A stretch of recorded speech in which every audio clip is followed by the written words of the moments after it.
নিজের বিবেককে সুস্থ রাখুন। আগে ভিডিওতে লাইক দিন, তারপর কথা শুরু করছি। নিজের বিবেককে সুস্থ রাখুন। 30 ডিগ্রি তাপমাত্রায় ক্রিকেট খেলতে পারি আমরা, কিন্তু এসি ছাড়া নামাজ পড়তে পারি না। রেস্টুরেন্টে খেয়ে ওয়েটারকে 100 টাকা বকশিশ দিতে পারি আমরা, কিন্তু রেস্টুরেন্টের সামনে রোদরে দাঁড়িয়ে থাকা ভিক্ষুককে 10টা টাকা দিতে পারি না। বাড়ির দারোয়ানকে 7,000 টাকা বেতন দিতে পারি আমরা, কিন্তু মসজিদের ইমাম সাহেবের 300 টাকা বেতন দিতে পারি না।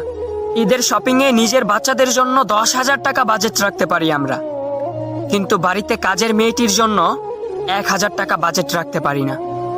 শপিং মলে মান সম্মানের ভয়ে দরাদরি না করে 1,000 টাকার জিনিস 1,500 টাকায় কিনতে পারি আমরা, কিন্তু তরকারির বাজারে গিয়ে 30 টাকার টমেটো 32 টাকা চাইলেই বিক্রেতাকে মেরে বসি।